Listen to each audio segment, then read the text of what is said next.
지난주에 우리 하나님은 위대하신 하나님이라는 말씀으로 로마서 11장 마지막이 매듭을 짓습니다.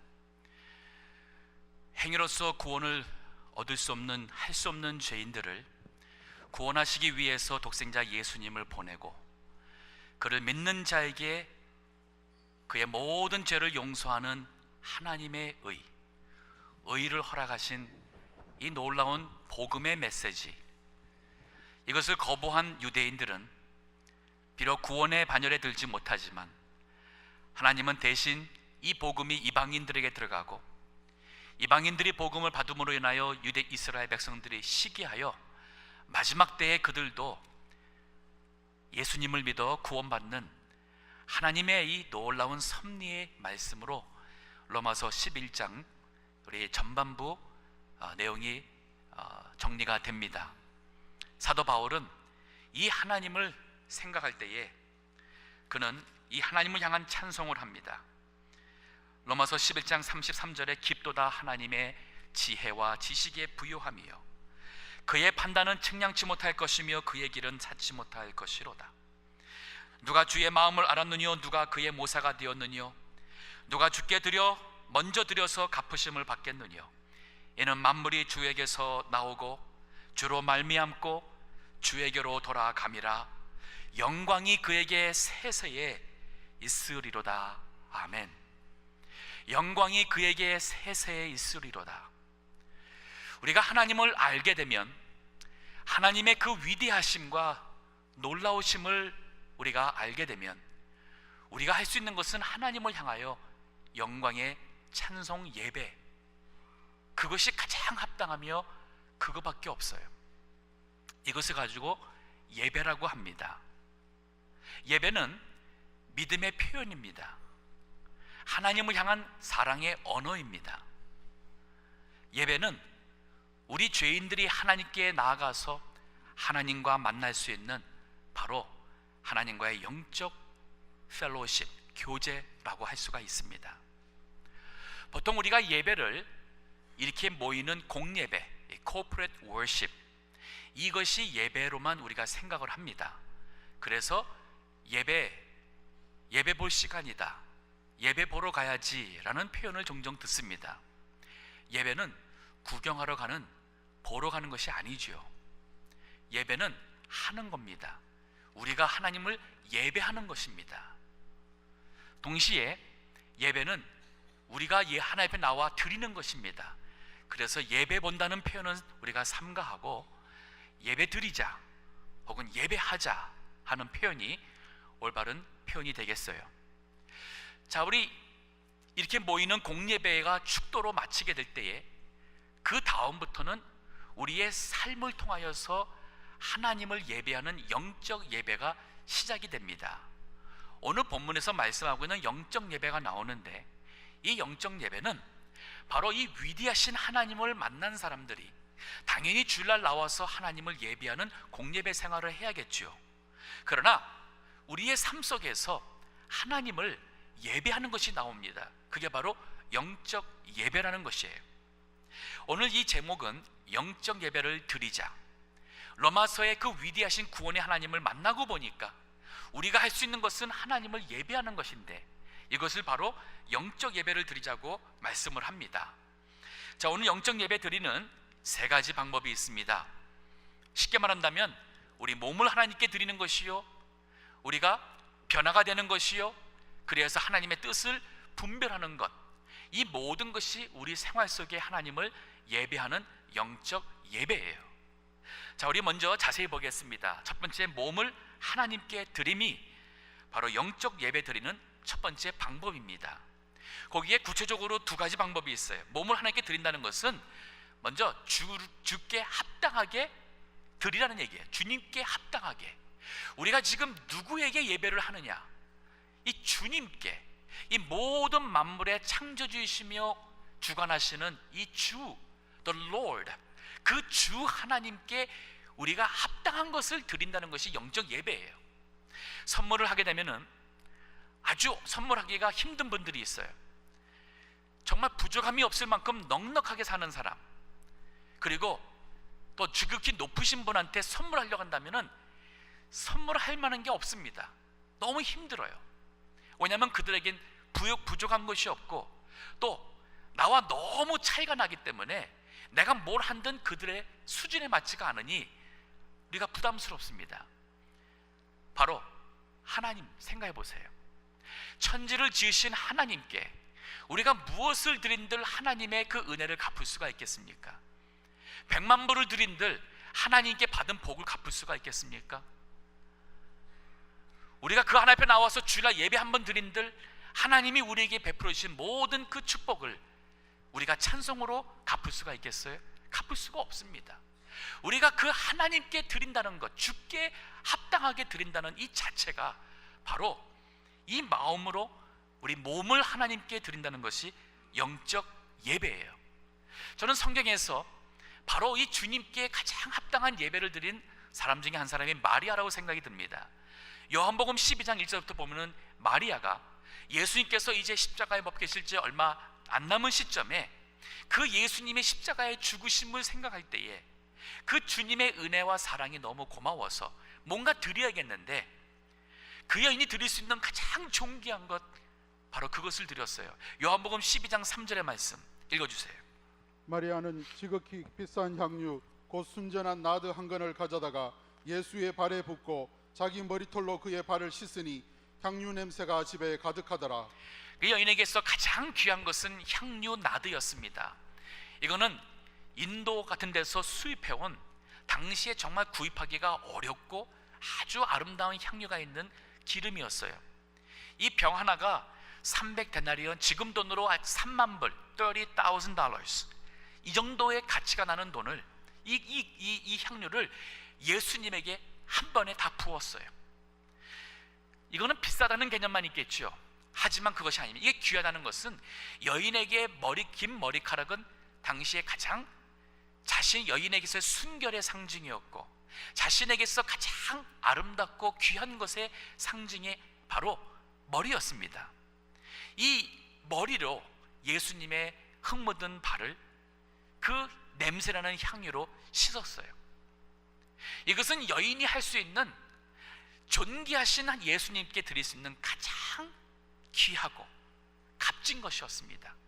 이게 바로 우리 몸을 하나님께 드리는 영적 예배라는 것은 주님이 무엇을 원하시겠는가? 세상의 것 다 쓰고 이번 달에는 돈 여유가 있으니까 11조를 해야겠다. 이번 달은 생활비가 쪼들리니까 하나님 앞에 헌금을 못하겠다. 그건 아니지요. 구약에서 하나님 앞에 제사 드릴 때에 흠이 없고 가장 건강할 때, 가장 아름다울 때 1년 된 수컷을 아무 흠이나 아무 탈이 없는 것을 바치라 그랬어요. 바로 그것이 우리의 마음의 표현입니다. 하나님께 귀한 것을 드리는 거예요. 왜냐하면 우리의 모든 것을 다 받고 우리의 모든 것을 다 통하여서 영광 받기에 합당하신 분이 바로 우리의 하나님 그리스도십니다. 조금 전에 불렀던 찬송가 185장, 내 너를 위하여 몸 버려 피 흘려 내 죄를 속하여 살 길을 주었다. 너 위에 몸을 주고만 날 무엇 주느냐? 너 위에 몸을 주고만 날 위에 무엇 주느냐? 우리가 주님께 받은 걸 생각하면 그 은혜가 너무 감사해서 우리 삶 속에 순간순간 주님께 뭔가를 드리고 싶어 주님의 이름으로 나누기도 하고 섬기기도 하고 누군가를 위하여 기도하기도 하는 모든 것 자체가 바로 주님께 드리는 영적 예배라는 거예요. 더 나아가서 우리 몸을 하나님께 드리는 이 예배의 두 번째 방법은 몸을 산제물로 드리라 그랬어요. 오늘 본문에 이렇게 말합니다. 형제들아, 내가 하나님의 모든 자비하심으로 너희를 권하노니 너희 몸을 하나님이 기뻐하시는 거룩한 산 제사로 드리라. 하나님께서 기뻐 받으실 하나님의 기준의 만족이죠. 거룩하다는 것은 목적, 특별한 목적으로 이렇게 구별하는 것입니다. 즉 하나님을 위하여 그러한 목적으로 구별하여 둔 산제사, 이게 바로 내 몸, 내 삶. 여기 몸이라는 의미는 우리 육신으로 살아가는 우리의 생활 전체를 의미하고 있습니다. 이것은 바로 우리의 인생 전부라고 말할 수가 있어요. 그러니까 몸을 산제물로 드리는 것은 우리의 생활 순간순간, 나의 인생 전부가 다 하나님 앞에 드려지는 죽은 제사가 아닌 살아있는 생명력 있는 그러한 제물로 드리라는 얘기예요. 우리의 몸 우리 것 아닙니다. 이제 우리의 몸은 다 주님 것이에요. 고린도전서 6장 19절과 20절의 말씀, 너희 몸은 너희가 하나님께로부터 받은 바 너희 가운데 계신 성령의 전인 줄을 알지 못하느냐. 너희는 너희의 것이 아니라 값으로 산 것이 되었으니 그런즉 너희 몸으로 하나님께 영광을 돌리라. 너희 몸은 너희 것이 아니라 값으로 샀다. 예수님의 피값으로 샀다는 말이고, 이제는 그런즉 너희 몸으로 하나님께 영광을 돌리라. 우리 몸으로 하나님께 영광 돌리는 것이 우리가 살아야 될 이유고, 이것이 바로 영적 예배라는 것이에요. 어저께 저녁에 우리 니카라구아 단기 선교를 잘 마치고 선교팀이 공항에 도착해서 왔습니다. 그 나오는 모습을 보는데 참 자랑스럽고 사랑스러워 보였습니다. 지난 10일 동안 직장을 포기하고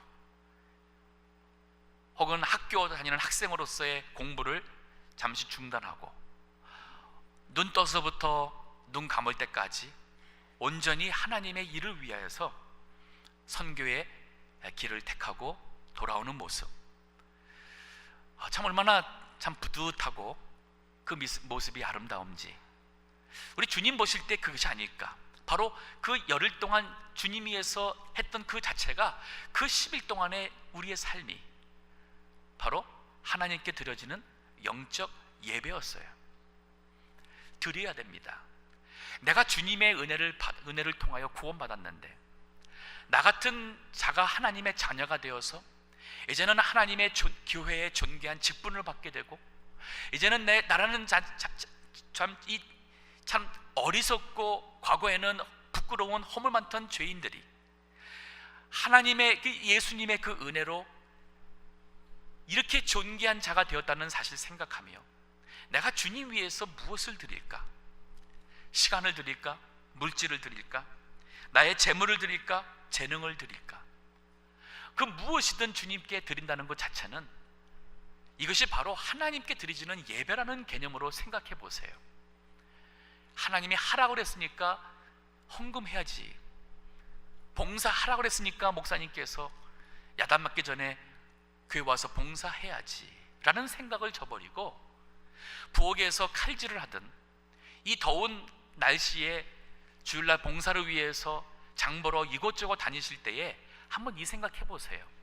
이것이 우리 하나님께 드려지는 예배를 위하여서 우리 성도들이 모여서 예수님의 이름으로 교제할 때에 이를 위하여서 내가 지금 드리는 나의 주께 합당하게 드리는 존귀한 것이라는 생각한다면 그 운전하는 걸음이나 칼질하는 모든 것이 다 주님께 드려지는 영적 예배예요. 그때에 주님 생각하며 해보세요. 그것이 기쁨이 있습니다. 너희 몸을 하나님이 기뻐하시는 거룩한 산 제사로 드리라. 우리의 신앙의 뿌리는 순교 신앙입니다.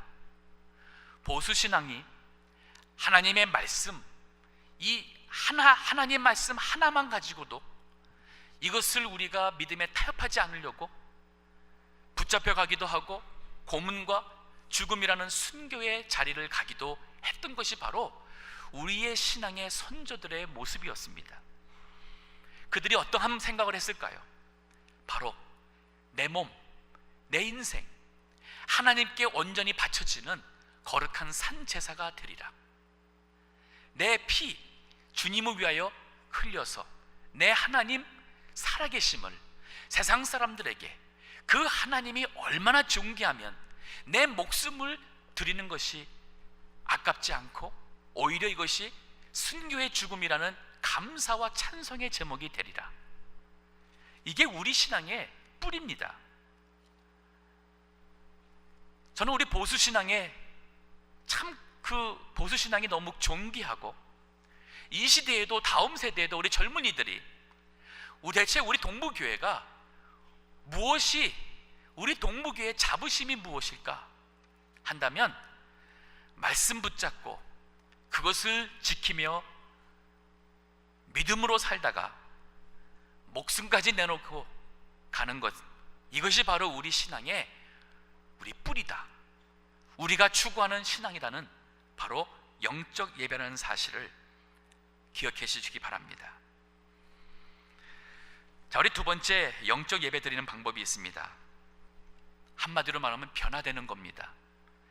우리 안이, 내면이, 그 다음에 우리 생활 외적 민면이 변화를 받는 것. 자, 오늘 2절의 말씀 보겠습니다. 너희는 이 세대를 본받지 말고 오직 마음을 새롭게 함으로 변화를 받아. 너희는 이 세대를 본받지 말고 오직 마음을 새롭게 함으로 변화를 받아. 우리가 이 하나님 앞에 영적 예배를 드리려니까 우리가 세상 사람들처럼 살 수가 없어요. 그래서 이제는 이 세대를 본받지 않습니다. 이 하나님의 은혜, 구원의 은혜를 모르는 사람들처럼 이 세상과 이 시대에 따라가는 것을 따라가는 사람이 아닌 거예요. 이제는 그것을 안 본받습니다. 거기서 이젠 변화되었어요. 우리 내면에서부터 변화가 되었어요. 자, 우리 내 외적 변화를 받기 위해서는 첫 번째, 세대를 본받지 말라 그랬어요. 세대를 본받지 말라. 하나님은 모르는 세상 따라가지 마라. 요한 1서 2장 15절에서 17절의 말씀. 이 세상이나 세상에 있는 것들을 사랑치 말라. 누구든지 세상을 사랑하면 아버지의 사랑이 그 속에 있지 아니하니, 이는 세상에 있는 모든 것이 육신의 정욕과 안목의 정욕과 이생의 자랑이니 다 아버지께로 쫓아온 것이 아니요 세상으로 쫓아온 것이라. 이 세상도 그 정욕도 지나가되 오직 하나님의 뜻을 행하는 이는 영원히 거하느니라. 이 세상에 있는 모든 사람들은 결국 자기 자신의 육신, 몸이 원하는 것을 추구하며 정욕을 따라갑니다. 우리 육신의 눈에 보여지는 것들, 참 좋다, 참 갖고 싶다, 가보고 싶다, 해보고 싶다 하는 이 안목의 정욕을 따라갑니다. 그러면서 자랑하고 싶어요. 사람들한테 인정받고 싶고 높임받고 싶습니다. 이생의 자랑입니다. 하지만 이 세대를 본받지 말라는 것은 더 이상 우리는 그것을 위해서 살아가는 사람이 되지 말라는 얘기예요.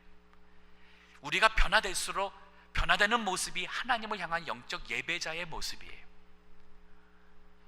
우리의 가치관은 the values, 세상 사람들의 가치관과 달라야 됩니다. 예를 들어 보겠습니다. 2주 전에 우리 교회 중고등부 여름 수련회가 있었어요.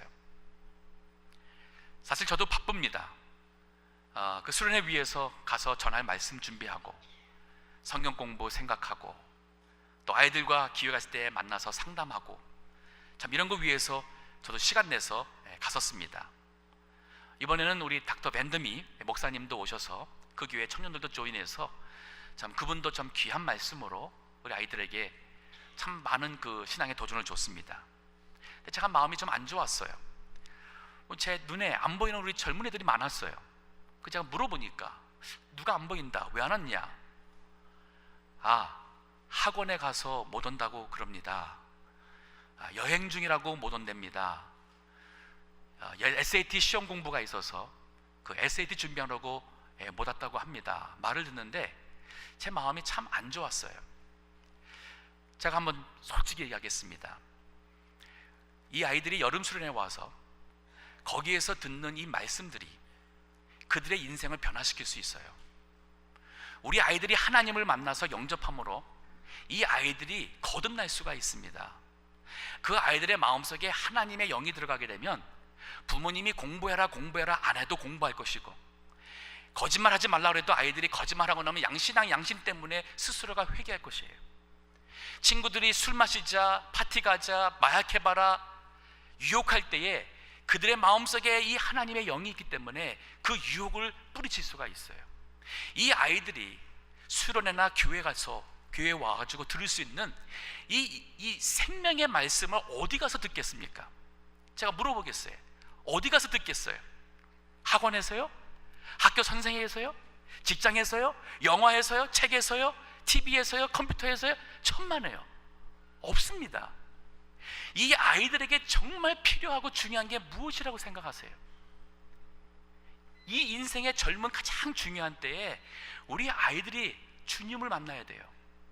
인생의 가치관을 바르게 봐야 됩니다. 세상에 헛된 것이 무엇인지를 깨달아야 돼요. 그래야지만 아이들이 공부 잘하면 잘할수록 훌륭한 사람이 될 수 있고, 그 아이들이 부모님의 기쁨이 될 수 있어요. 그런데 이 세상적으로는 인성이라고 그러죠. 인성교육. 우리 신앙적으로 만나면은 신앙교육. 우리 자녀들 마음속에 하나님의 말씀과 하나님의 영이 들어가지 못하면 이 아이들 공부 잘하면 잘할수록 오히려 부모님에게 큰 상처 줄 수 있습니다. 그런데 그 며칠을 이 중요한 이 정말 무엇과 바꿀 수 없는, 정말 몇백 불 주고도 몇천 불 주고라도 보내줘야 될 만한 그러한 정말 그 가치의 이 일에 가역 공부하느라고, 이미 수련회가 있는지 뻔히 알면서도 여행 가느라고 빠졌다는 얘기를 들으니까 참 마음이 아파요. 다이아몬드 몇 캐롯짜리를 준다 그러면 다 올 것이에요. 그러면 거기서 나눠지는 말씀이 다이아몬드에 비교될 수 있는 그런 가치일까요? 저는 더 있다고 봐요. 우리 부모님들 교회에서 무슨 모임도 한다 그러면 금요 모임이다 뭐다, 조금 피곤하면 나 피곤해 오늘 가지 마. 아이들이 뭐 할 때 있으면 그래 그럼 거기 가, 교회 안 가도 돼. 아닙니다. 아이들 가역 공부 위해서, 레슨 위해서는 우리 피곤해도 가고, 가게 문 닫고라도 잠시 문 닫고 가더라도 아이들 픽업해 주고 와서 문 여는 분도 제가 봤어요. 거꾸로 생각하세요. 아이들의 신앙을 위해서 부모님이 하나님 믿는 게 이 세상에서 제일 중요하다는 것을 아이들에게 그렇게 한번 보여줘 보세요. 아이들 정말 바르게 자랍니다. 부모님 잔소리 안 해도 바르게 자랍니다. 훌륭한 아이들 될 수 있어요. 자, 우리 영적 예배가 뭐예요? 이 세대를 본받지 말고 세상 사람들이 생각하는 것처럼 그 성공의 기준이 공부 잘하는 것, 명문대 가는 것, 좋은 직장, 월급, 이것이 아니잖아요. 그건 세상 사람들의, 이 세대 사람들의 가치관입니다. 우리의 성공은 그게 아니에요. 하나님을 아는 것이 최고의 성공입니다. 우리의 심령 속에 하나님의 영이 살아 역사하며 감동하며 하나님의 말씀으로 우리가 살아갈 때에 우리 인생은 성공이에요. 이렇게 변화되는 게 바로 영적 예배예요.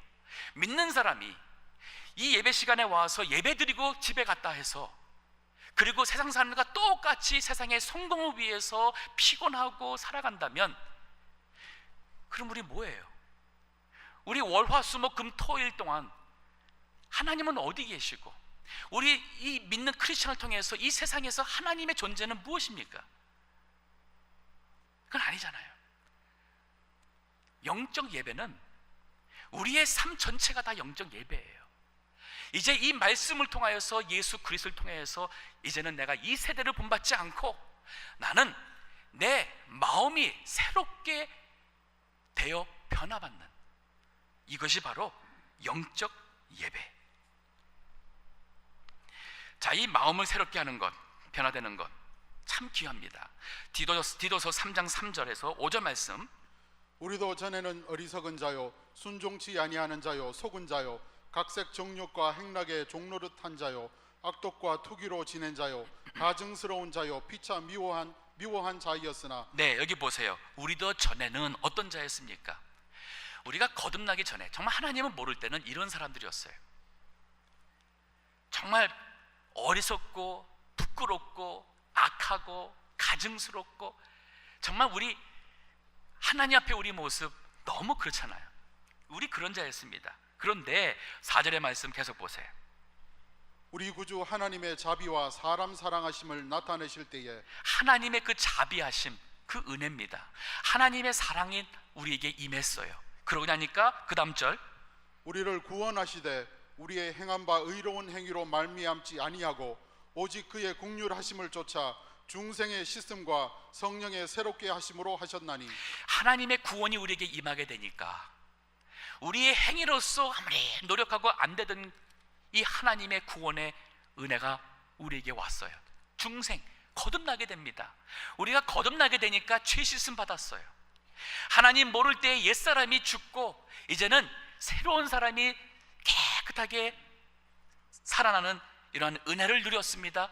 그리고 나서 하는 얘기가 뭐냐면 성령으로 새롭게 되었다는 표현을 씁니다. 성령으로. 어떻게 우리가 마음을 새롭게 변화가 될 수 있을까? 이것은 결심과 각오의 문제가 아닌, 이거는 우리 내면에서 성령 하나님이 우리에게 역사하셔야 돼요. 하나님의 은혜로 가능해집니다. 그러기위해서 우리가 할 수 있는 것은 기도밖에 없어요. 기도해야 돼요. 내가 이거를 그만둬야겠는데 아무리 결심하고 노력해도 안 된다. 어떻게 하면 되겠어요? 내 마음의 변화가 되고 이 세대를 본받지 않는 변화, 영적 예배가 되기 위해서는 기도예요. 하나님께 기도해 보세요. 나의 어리석음과 나의 연약함을 고백하며 그로 인해서 이 세상에서 부끄러운 나의 죄를 고백하며 하나님 앞에 기도하세요. 저 도와주세요. 제 마음을 변화시켜 주시고 내 마음의 그 냄새가 아주 지긋지긋하게 싫어지게 되든지, 아니면 내 마음에 이제까지 살았던 이 생활 습관이 너무 부끄러워서 더 이상 여기서 살고 싶지가 않은 이런 마음이 들게 해주시든지, 하나님 저 바꿔주세요. 기도입니다. 하나님의 말씀이 내 마음속에 심겨져서 이 말씀이 내 마음속에 살아 양심을 움직이게 해달라고 기도하는 거예요. 사막에서 선교하신 선교사님이 이런 말씀을 합니다. 어느 날 갑자기 부엌 창문 밖을 보는데 거기에 사막인데 꽃이 폈대요. 이거 웬 꽃이 폈는가 하고 나가보니까 거기는 우리같이 이렇게 그 하수도 스위지가 없잖아요. 이렇게 물을 뭐 손 씻든지 물을 씻든지 뭐 하고 나면은 그 물을 부엌 밖에다가 이렇게 버렸습니다. 늘 버리던 곳에 버렸어요.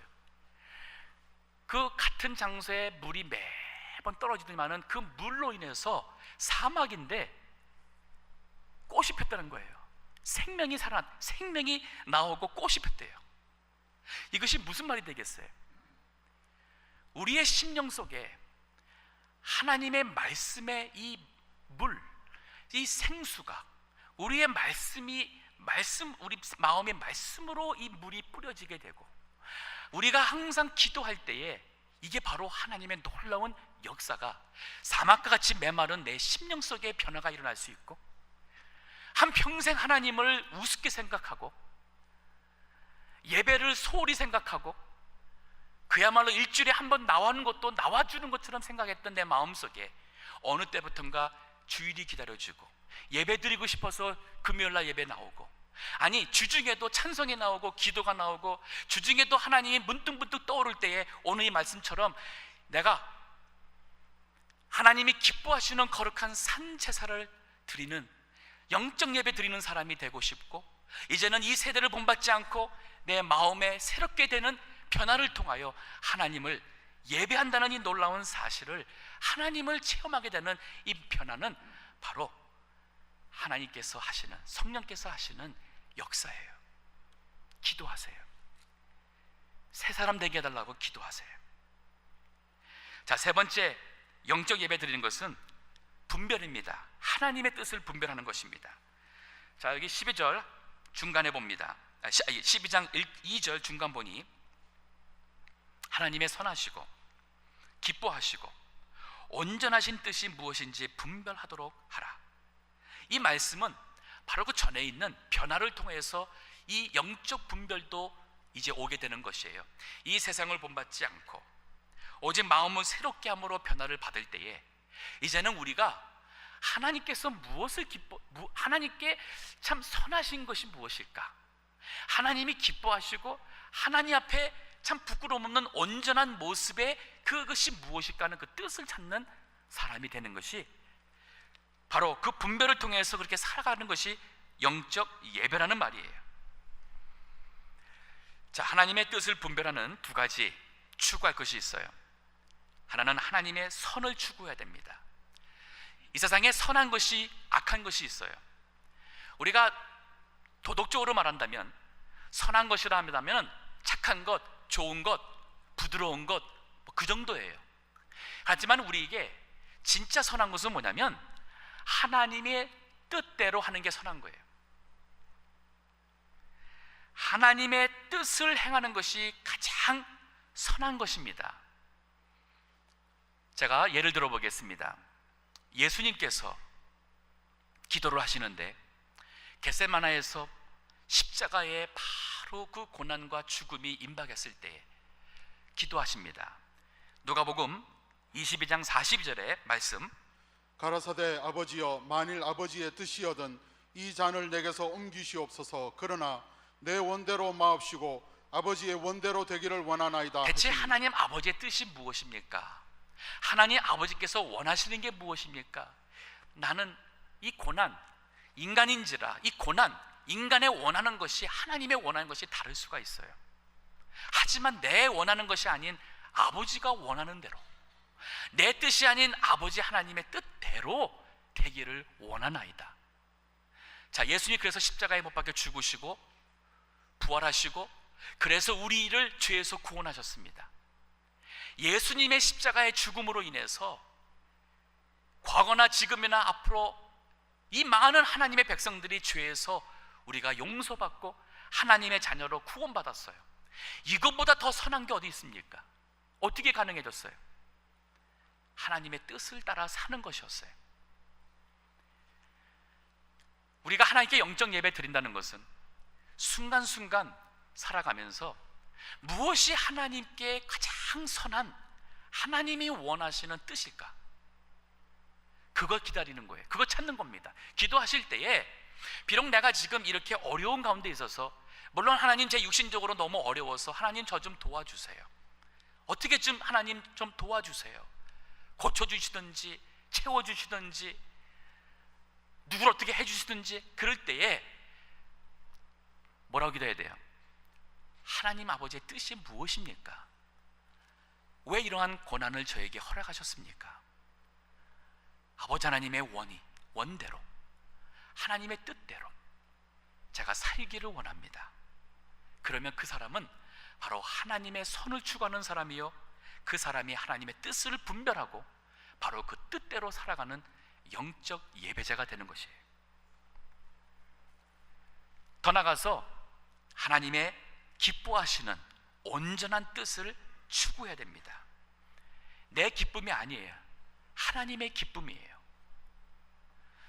우리 인간이 태어나서 누구나가 다 어려서는 다 자기의 기쁨을 추구합니다. 그러다가 좀 자라서 사랑하게 되죠. 사랑하게 되면 누가 시키지 않아도 사랑하는 그 사람의 기쁨을 나의 기쁨보다 더 좋아해요. 우리 학생들 대학 다니면서 종종 융자 받아서 어렵게 공부합니다. 근데 사랑하게 되면은 융자 받아서 자기 위해서 쓰지도 못하면서도 그 로운 받은 돈 가지고 사랑하는 사람 위해서 선물을 사요. 부모님이 뭐 좀 해달라면 공부해서 시간 없다고 하고서는 사랑하는 사람이 뭐 해달라면은 공부고 뭐고 어딘가 사라져버리죠. 이게 어느 때부터 사랑하는 사람의 기쁨이 나의 기쁨보다 커지는 이것을 체험하게 됩니다. 결혼했습니다. 자식이 태어납니다. 어느 때부터 부모님의 기쁨이 자신의 기쁨이 아닌 자식의 기쁨이에요. 자식이 맛있는 거 먹어서 좋아하는 모습 보면 본인은 먹고 싶어도 배고파도 나는 먹고 싶지 않다, 너 먹어라. 부모님의 기쁨입니다. 몸이 너무 아파서 자신을 위해서는 일어나기도 싫어서 누워 있으면서도 자식이 오면은 배고프냐? 밥 먹어야지. 밥을 차려주는 것이 바로 부모의 기쁨이에요. 이 세상에 우리도 하나님이 우리를 하나님의 이 형상을 따라 만들었기 때문에 바로 이러한 것을 우리가 알아요. 그런데 이 세상에 우리가 기쁨을 두는 그러한 사랑하는 사람이든 자식이든 언젠가는 우리를 떠납니다. 우리가 그렇게 했다 해서 그 사랑하는 사람이나 자식이 우리의 만족이 되지 않습니다. 어떨 때는 거꾸로 상처가 되기도 하고 마음에 아픔이 되기도 해요. 하지만 이제는 우리가 더 잘해야 돼요. 바로 이 모든 것을 주관하시며 결국 나보다도 내 자식을 더 지켜줄 수 있고 복줄 수 있는 하나님, 여호와 하나님을 사랑하는 그 사랑이 나의 사랑을 추구하는 것보다 더 기쁠 때, 내 기쁨보다는 하나님의 기쁨을 내가 원하고 그 기쁨대로 살고자 할 때에 우리는 진정 우리 삶에서 행복이 뭔 줄 알게 돼요. 나라는 존재가 얼마나 귀하고 내가 하는 모든 일이 하나님께 얼마나 참 값진 것을 주님 앞에 설 때에 우리가 부끄럽지 않은 상 받는 사람이 된다는 것을 비로소 알게 됩니다. 내가 정말 자식을 사랑하는 것은 바로 이 자식으로 하여금 하나님을 사랑하게 하는 것이고, 내가 자식보다 하나님을 더 사랑하는 것이 그게 바로 올바른 자식 사랑인 것을 알게 돼요.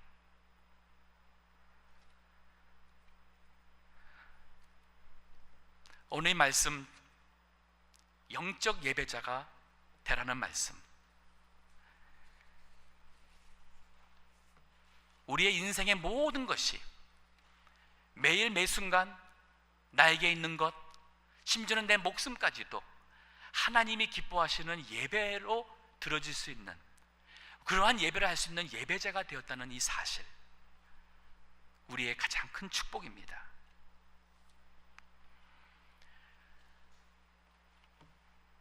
그러므로 너희는 형제들아, 내가 하나님의 모든 자비하심으로 너희를 권하노니 너희 몸을 하나님이 기뻐하시는 거룩한 산 제사로 드리라. 이것이 너희가 드릴 영적 예배니라. 첫 번째 영적 예배는 우리 몸을 하나님께 드리는 것입니다.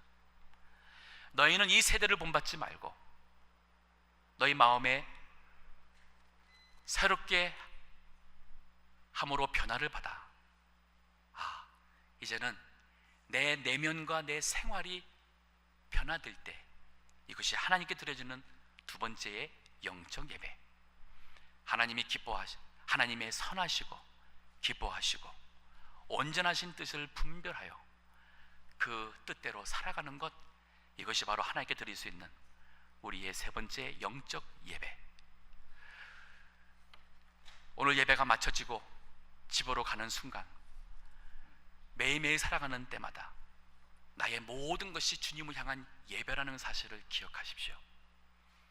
그리고 하나님 앞에 부끄러움 없이 하나님이 기뻐 받으시는 그러한 예배가 될 수 있도록 드리시고 변화되시고, 그리고 주님의 뜻을 분별하여 순종하는 모든 영적 예배자 되시기를 간절히 기도합니다.